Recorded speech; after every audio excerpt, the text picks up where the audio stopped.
It was just another bad day, another bad week, another bad life. The kind where you sit alone in a squad car that smells like rust, smoke, and last night's regret, waiting for the city to give you one more reason to hate it. Crime scene to crime scene, day after day, scraping under the city's fingernails, hoping to find something other than rot, and always disappointed. I look at people and see what they could be, not what they are. He could be a strangler. She might have a child in the trunk. That couple, maybe he'll push her in front of a train tomorrow. It's a sickness, seeing the darkness first, but it's the only lens I've got left. My daughter once told me I was more of a cop than a dad. She was right. I was. She was. She had a laugh that could cut through this rain like headlights in fog. Now she's gone, and every time I close my eyes, I hear the silence where her voice should be. I drink to quiet the guilt. I smoke to kill what survives the flask. Maybe one of them will do the job for me soon. Maybe both. Or maybe I'm just too much of a coward to do it myself. The city doesn't care. It just keeps existing. Cold, wet, indifferent. It rains like it's trying to wash away all the sins, but nothing ever gets clean. I sit in my car, headlights bleeding across broken bricks and cracked sidewalks. Every passerby is a suspect. Every shadow has teeth. Somewhere, something terrible is about to happen, and I'll be the one they call. They always do.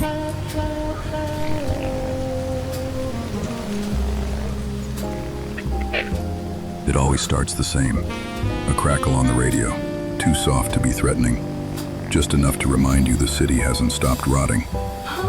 Unit 3-4, possible 1057, juvenile, 9th and Weller. The voice on the dispatch was smooth, almost kind, like she didn't know she was describing someone's hell. Or maybe she did. Maybe she's like me, numb to the blood under the words. A missing girl, age 8. Of course it was 8. That number doesn't come with candles anymore, just guilt. 8 years old, same as mine. That's the kind of detail that stops time. Not with panic, not with fear, with something worse. Recognition. I didn't move, not at first, just sat there, gripping the wheel like it could steer me away from memory. But memories aren't roads, they're traps, and I keep walking into them like I deserve to. People think cops are trained to detach. What they don't get is, some of us never had anything left to detach from. The radio clicked again. Copy, Everwood. I swallowed the rest of my cigarette and answered like a ghost. This is 3-4. I'm en route. No sirens, no urgency. I already knew how it ended. 9th and Weller. Every city has a corner like it. Part shadow, part rumor. A place that smells like last week's garbage and last year's sins. I parked in front of a half-lit pawn shop, engine still ticking. Got out, feet hitting puddles like forgotten thoughts. The air was damp and sickly, like breath on a mirror. The girl was last seen near the alley, but alleys aren't for children. Alleys are for drunks, rats, and things that watch from behind dumpsters. I took 3 steps in before the memory hit me like a steel pipe. I used to hold my daughter's hand when we crossed places like this. She was terrified of shadows. I told her I wasn't. I lied. The alley didn't say much, but it whispered all the wrong things. And for a second, just a second, I swear I saw her. Not the missing girl, mine. Just a flash of blonde fur and pink sneakers turning the corner. My breath caught in my throat like guilt caught in a confession booth. But when I turned the corner, there was nothing. Just a stray cat and a busted tricycle. Sometimes it's worse when they're not there. He said he saw her, the girl. Said she was skipping, pink coat, alone. Said she stopped to pet a stray mutt near the fruit stand. Said a lot of things. I looked at him and saw a liar. Or maybe a coward. Or maybe just another poor bastard caught in a world that doesn't make sense. He had the kind of eyes that flinch even when you don't raise your voice. The kind of hands that shake when they lie or remember too much. He didn't want to talk, but he talked anyway. They always do. Said he looked away for 2 seconds. She was gone. No scream, no struggle, no car. Just gone. He kept rubbing his hands, like he could scrub the truth off his skin if he tried hard enough. I nodded, took notes, asked the questions I'm paid to ask. But what I really wanted to ask was, what did you feel when she disappeared? Relief? Guilt? Nothing. Because when my daughter disappeared, I didn't feel panic. I felt nothing. The fruit man gave me his version, but the truth's never in the words. It's in what gets left behind. So I went back into the alley, deeper, past the dumpsters, past the piss-slick bricks and broken bottles, where the shadows get teeth and the wind starts to whisper like it knows your name. My stomach twisted. A copper tang bloomed on my tongue. I bent over, dropped to my knees, and puked my guts onto the curb. No warning, no grace, just guilt in liquid form. The taste of rot still in my mouth, I lit a cigarette. Took a drag like it was penance. Took a swig from my coat flask like it was communion. And then I saw it. A small red ribbon, tied around a sewer grate like a gift from hell. Same kind my daughter used to wear. I crouched down, inspected it. That wasn't dirt on the fabric. It was blood.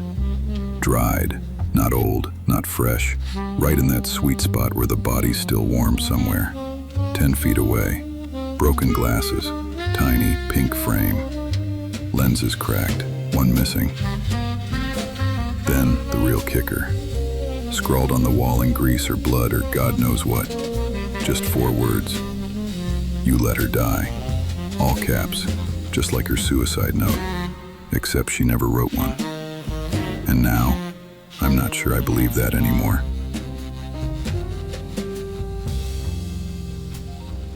Some people call it paranoia. I call it pattern recognition. You spend enough time knee-deep in human filth, you stop believing in accidents. The ribbon, the glasses, the writing. That wasn't coincidence. That was choreography. Someone's staging a performance, and I'm the only one in the audience who knows it's not theater. It's confession. I walked back into the street like a loaded gun. Everyone I looked at. Eyes too long, smiles too wide, hands too still. A man in a green coat, something in his pocket. Could be a wallet, could be a knife, could be a picture of her. I followed him, cornered him behind a diner, pressed him against the wall so hard he couldn't lie. You take her? He screamed. Said he didn't know what I was talking about. Said I was insane. He wasn't wrong. I searched his coat. Nothing. Just a receipt, gum, a small photo of a girl. Not mine, not the missing one, his. He cried. I let him go. Lit another cigarette with the same hand I nearly used to kill him. Then I noticed it. A folded piece of paper in the alley drain. I pulled it out, waterlogged, faded, but the ink still screamed. Stop digging, Max. You buried her. My knees gave out, because this time, it was in her handwriting.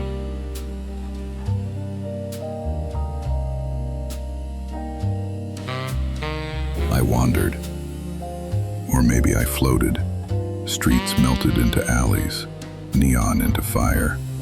The city bent around me like a bad decision. I passed places I didn't recognize, or maybe didn't want to. A child's voice rang out in the dark. High, soft. Daddy? That word shouldn't exist anymore. Not for me. I turned. No one there. But the sound stayed, echoed in places my ears couldn't reach. I saw chalk drawings on the pavement, a hopscotch grid, a smiling sun, A stick figure. Me, with X's over the eyes. I blinked, and the drawings were gone, replaced by bloodstains. I fell to my knees. "What do you want from me?" I asked the dark. And for the first time, all night, the dark answered. Not with words, but with a memory, a sharp one. Her face, in the rearview mirror, her eyes wide, her mouth open, not calling for help, screaming my name. And then, the crash. I didn't lose her. I killed her.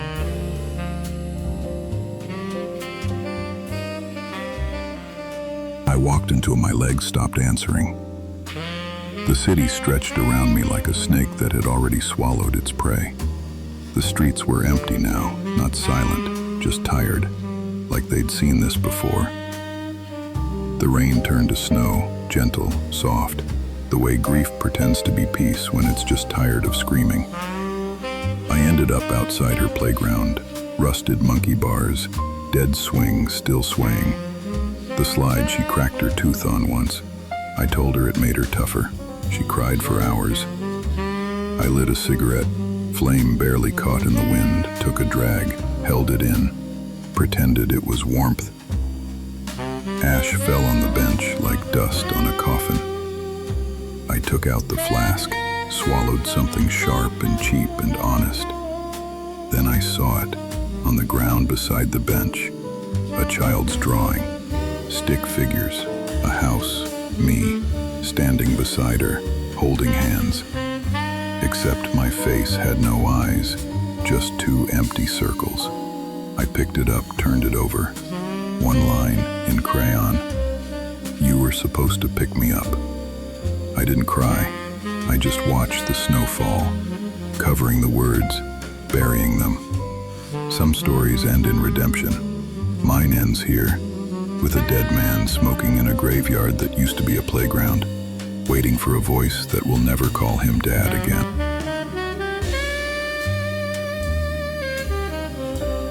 I don't remember walking home. I just remember the stairs. The basement had been locked for years, or maybe it was always open. I just couldn't bear to look. It smelled like dust and secrets, like the breath of something that never left. The bulb flickered. The air tasted electric, like lightning had crawled into my lungs. Boxes, toys, her shoes, still muddy. A red ribbon on the floor, glasses on the workbench.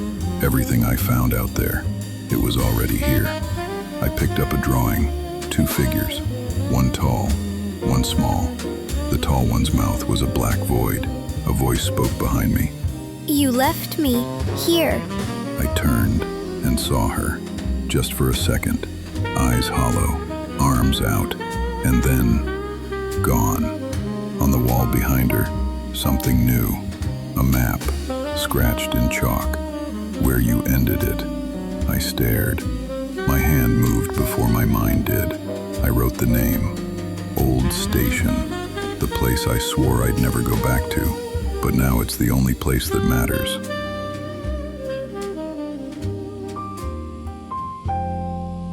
The hallucination faded. The name didn't. Old Station. That place had been closed for a decade. Just concrete, rats, and memories. My kind of place.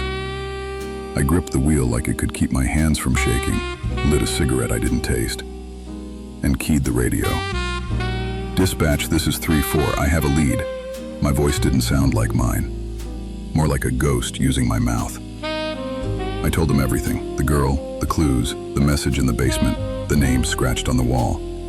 "I'm en route." Static. Then the voice came back, high and sharp. Negative 3-4. Do not proceed. Wait for backup. That location is off-grid. We've had 0 patrols out there in... I clicked the radio off. Couldn't hear her over the engine anyway. The streetlights flickered by like dead memories. The snow turned everything into an afterthought.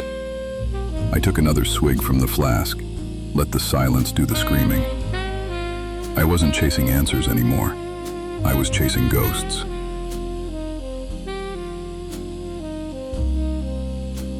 They boarded this place up 10 years ago. Said it was unsafe. Unsafe for who? The walls don't care. The shadows don't care. And me, I stopped caring a long time ago. I parked under a broken lamppost. Its light stuttered like a dying confession. The front gate groaned when I pushed it open, like it didn't want to let me in, or maybe it didn't want to let me out. Every step inside was an echo. Every breath tasted like rust and things left unsaid. There were footprints in the snow, small, light. I followed them like a prayer with no God on the other end. And there it was, the station, stripped bare, rusted rail lines, a shattered vending machine still stocked with rotting candy, the kind she used to like. I saw wrappers near the bench, a toy rabbit with one ear, a shoe with a glittery sole. And blood, on the wall, not splattered, not chaotic, written, a name, her name. But this wasn't the missing girl, this was mine. My hand went numb. I wanted to scream, but only silence came out. Then I heard it, breathing. In the far corner, past the collapsed bench and the broken ticket booth, was a shape, small, fragile, watching me. A girl, pale, shaking, eyes like knives wrapped in fog. I stepped closer. She didn't run. She didn't move. My legs started failing. My chest cracked open. I tried to speak her name, and then everything shattered.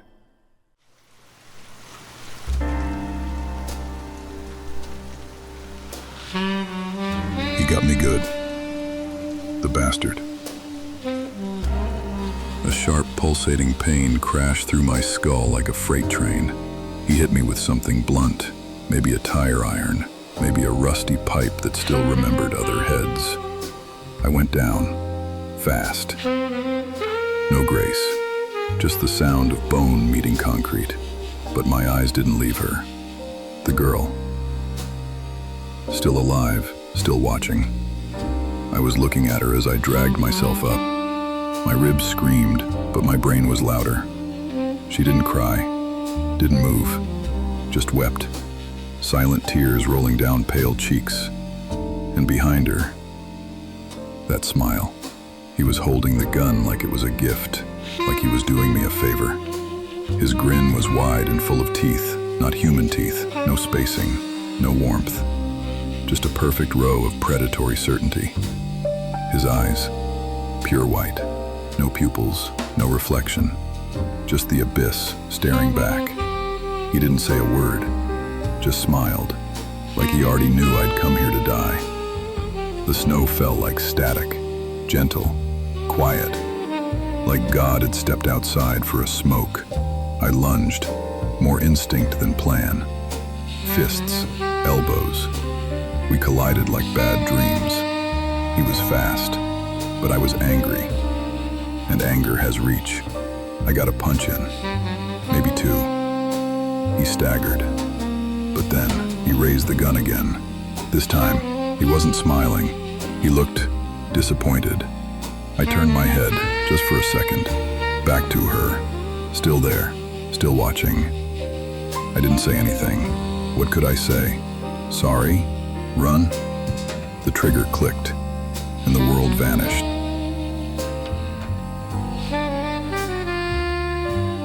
I should have died with that bullet, but I didn't. Not yet. My hand found it. My old friend. 6 shots. Clean, heavy steel. The only thing in this world that never lied to me. He turned his back. Thought it was over. Thought I was just another body for the paperwork. The first one went in clean. Back of the skull. He dropped like bad memory. The rest. 2 in the spine. 1 in the shoulder. 1 in the ribs. And the last one. Dead center. 6 bullets. For 6 years of guilt. For every night I woke up screaming. For every lie I told myself about what I could have done. Just a life for a life. Just another bad day. Bad life. Bad people doing bad things to good people. Just another case in another city, another perp, another victim. But not today. Today she lives. She crawled to me. Her arms were shaking. She didn't say anything. She didn't have to. She held me, small hands on a ruined chest. Her tears hit my face. Warm, real, the first warmth I felt in years. And I smiled. At least she'll survive this bad day. Maybe she'll grow up. Maybe she'll have a kid someday. Maybe she'll be happy. Her life, instead of my poor life. A good trade, I'd say. The snow stopped. The gun was empty. 2 troubled people dead. And that was enough. That was good.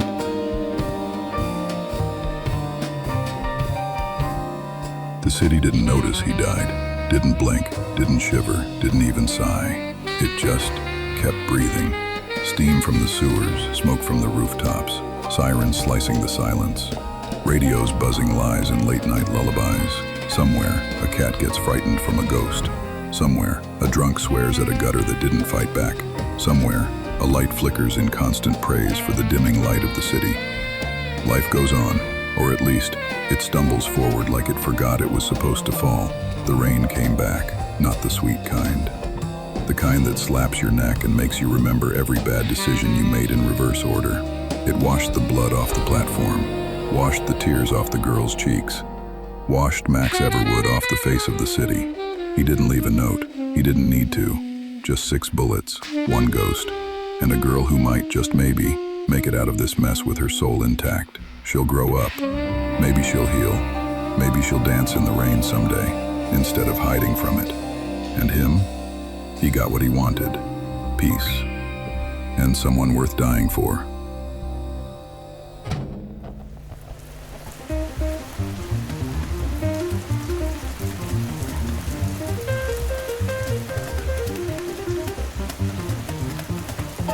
The rain grows louder. The city, though. The city just lit another cigarette, leaned back, and got ready to ruin someone else's night.